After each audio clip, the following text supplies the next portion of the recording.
packed up and ready to go to another tour of lakes in the Sawtooth Mountains. This time we're headed to the Bass Lakes by way of Goat Lake. And we're taking Jesse James, the palomino. As some folks will tell you, all palominos have a screw loose. We'll see if he can keep his screws tightened down on this trip.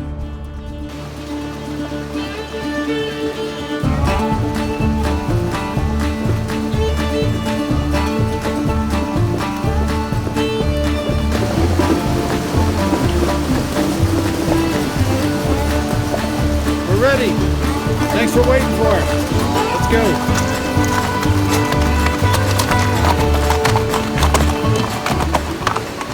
We're on the trail. We've been out here a couple hours now. We got Jesse James with us on this trip. These two horses are excellent trick horses. Usually they're traveling with us, so they're not used to being home all spring and all summer. Well, Jesse got too much grass this spring and made his feet sore. Actually, both these horses did, but when I cut them back on the grass, Gypsy Rio came right out of it. Good old Jesse James. Jesse James has been gimping around all summer. Hey, quit. You don't get that licorice, that's mine. Actually, I share the licorice with the horses, they like licorice. But on this last trip, I figured Jesse probably wasn't good for him to have all summer off, and he was looking better, so I put shoes on him, and boy, he's walking better than Gypsy is, so he's doing super. So we'll be to the lake in just a moment here, I hope.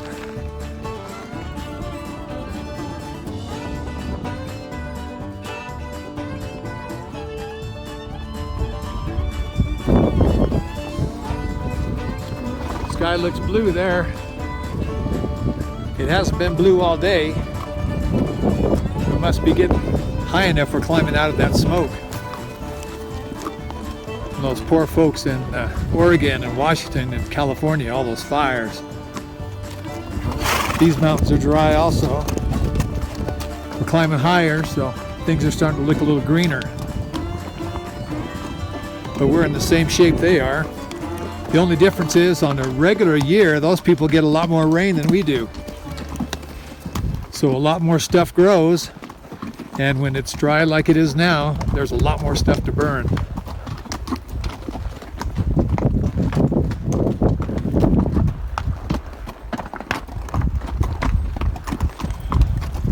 You're out walking us, buddy. You need to slow down a little bit.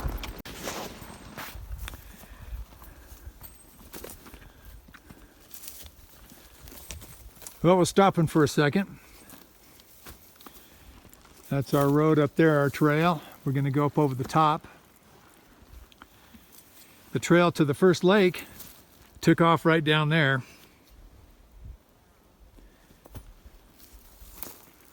But it's late enough in the day, I didn't want to be climbing over the top of that anywhere near dark. So we're going to skip that lake. Maybe we'll be able to see it from up high. Well, we're getting there. Ooh. That trail right up there is where we're headed. Well, I'd say we're at the tip-top mine is what it's called. It's a bunch of evidence of mining activity. A bunch of metal crap here.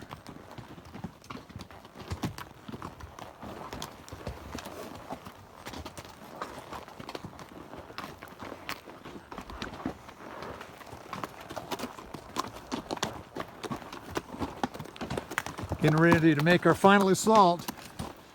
Headed up that direction. Hey, you're better than me with that box there, buddy. Well, looks like, I don't know if that's a road or mining activity, but we're headed up there. I know we're headed up there. I think our path is through those rocks. I guess we'll find out. I don't really think there's a path up there. If things don't go perfectly, it makes a better story later. Someone asks, how'd your pack trip go? You go, it went perfect. Oh, but it's a better story if you say, it went perfect until, and then the story gets interesting.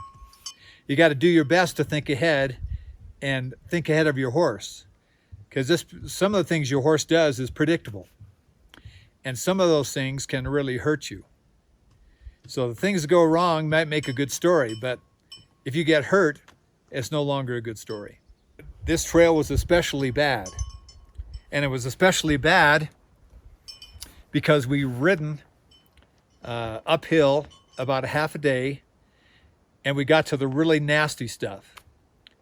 But we didn't get to the nasty stuff until after the horses were already tired. The horses were tired. They'd been climbing for hours, and they were sick of rocks, and they were sick of climbing, and all of a sudden they look up, and this trail goes from a nasty trail to a terrible, terrible trail.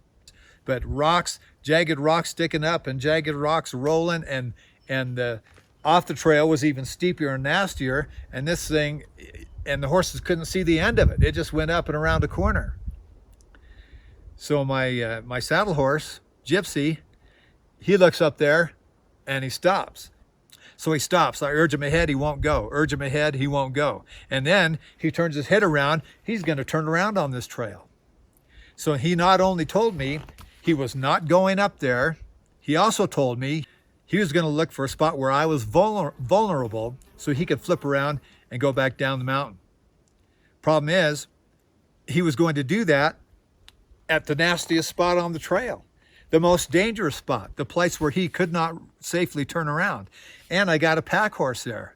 There's not room for two horses to turn around. What if I get turned around and the pack horse isn't? What am I going to do? You know, there's no good place to get off. You go off this way and you got a 15-foot step. And you go out this way, you're apt to slide underneath your horse. The horses were sliding.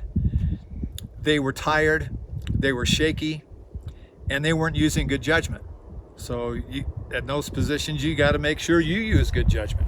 He told me he wasn't going up, and I had to believe him. He wasn't. I could have put the spurs to him and say, by God, you are going up. He'd have pitched a fit, and he'd have gone backwards and maybe lost his balance and reared up, and then where would we have been? We'd been, I don't know, 100 feet down there, with him rolling down the mountain using me as a cushion. I let go of my lead rope so I could get off uphill, got off uphill, and of course the pack horse took the cue. When the saddle horse turned his head like that and I let go of the lead rope, the pack horse took the cue. He turned around, he headed down the trail too. So I still had control of my saddle horse. I tied him to a tree. There's a little tree right there. I went down, I got the pack horse, brought him up, tied him to that cluster of trees. There was no good place to tie him. This was not a good place, but it was the only place. And then I walked up the trail to find where I could take the saddle horse and tie him, preferably someplace where the pack horse could still see him, so he wouldn't think he was left or wouldn't panic. That didn't happen. There was no place to tie him. There was no trees along this trail, and it was way too steep to tie a horse there anyway. So I'll have to go down and get Gypsy Rio, tie him here someplace, and then go back down for the pack horse. See if I can get him up here without getting run over.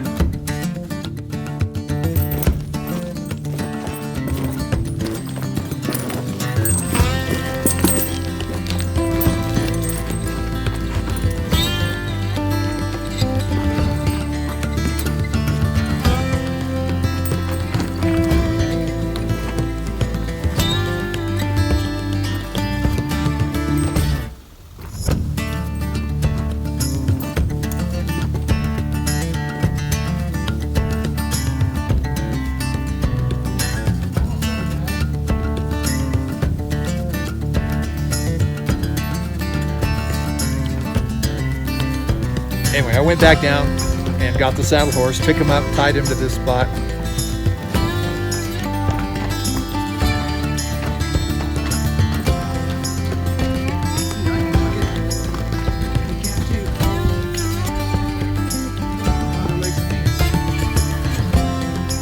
You probably know you cannot pull a horse. You can pull as hard as you want, the horse cannot pull you.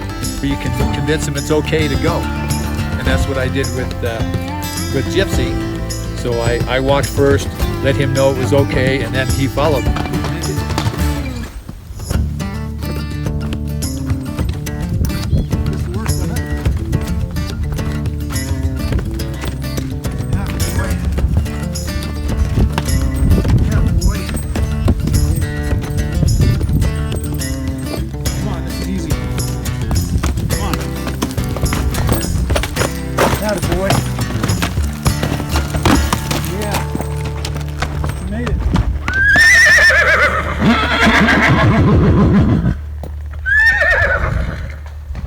pack for you.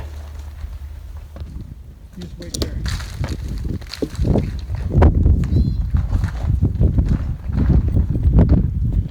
Wait there.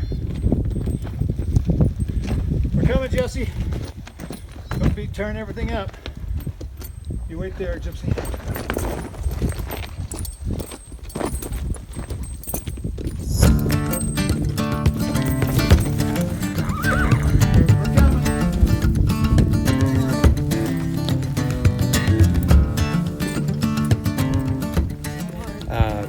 The pack horse, Jesse, couldn't see him, and you could hear him whinnying.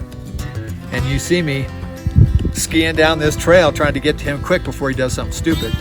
And I didn't make it. He'd already done something stupid. He got excited, started pulling, tried to go forward through these trees. He ended up, his hind feet slid out from underneath him. So I go down there, he's sitting on his butt in the trail with his legs in between these trees and his head stuck in between the trees. His legs are down here and his ass is sitting in the trail. You heard me yelling at him to, let's go, get up, get up. You know, he's used to this position, so he wasn't panicked. And then as soon as I started him up the trail, then he knew he was going to get to chase the other horse.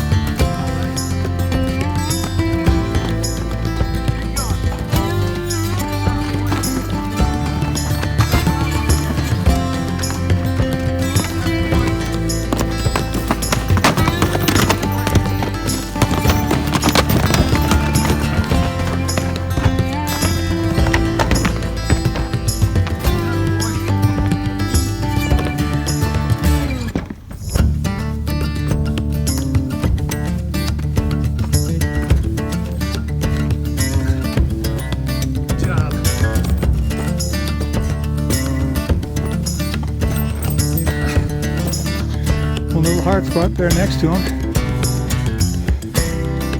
then we'll see what's on the other side. I hope it's better than this. Okay, we made it. We made it to the top. But our lake is down there someplace, probably right down around to the left. That's where we came from. I hope you could see it. I didn't want to turn around to see it. Well, we're about 15 or 20 minutes from camp. Lake is probably just around to the left there.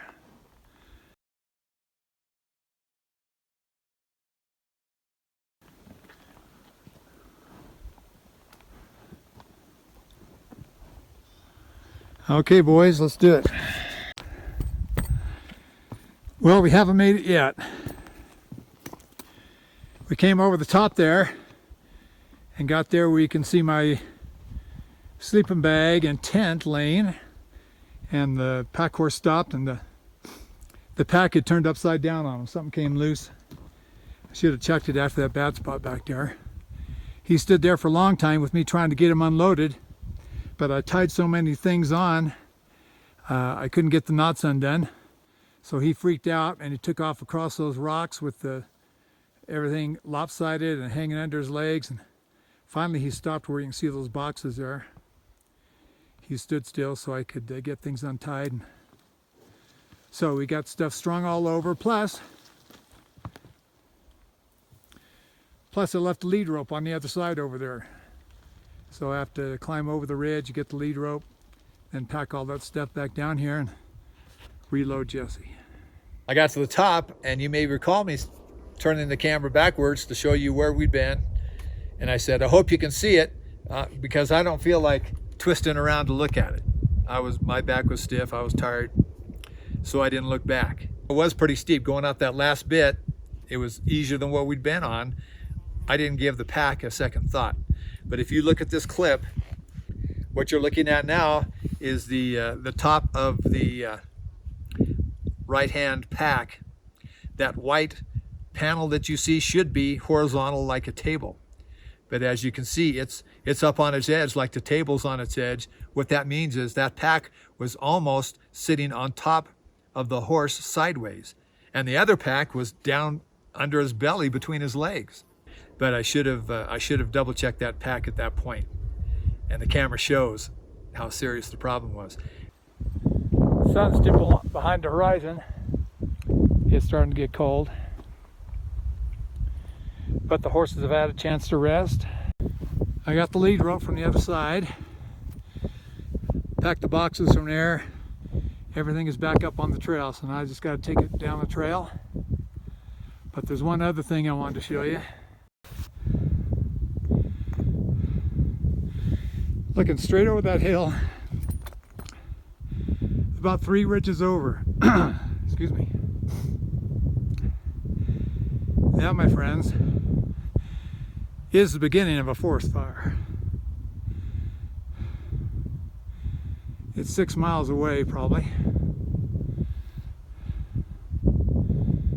I have to keep my eye on the sky while I'm here.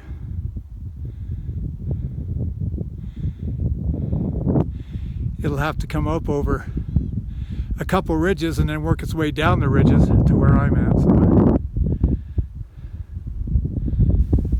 I'll think about that tonight. Decide how concerned I should be. Okay, horses are waiting. All the stuff I think I've got it collected. Let's get down to the lake. All right, we're back in business. It's almost dark. The lake is right down there. Here you go, guys. Hope the trail's not too rough. But the important thing is that we made it to camp, and we made it before it was pitch black. And the important thing is I didn't get hurt. Getting off that saddle horse when I did was maybe the best thing I've ever done. Okay.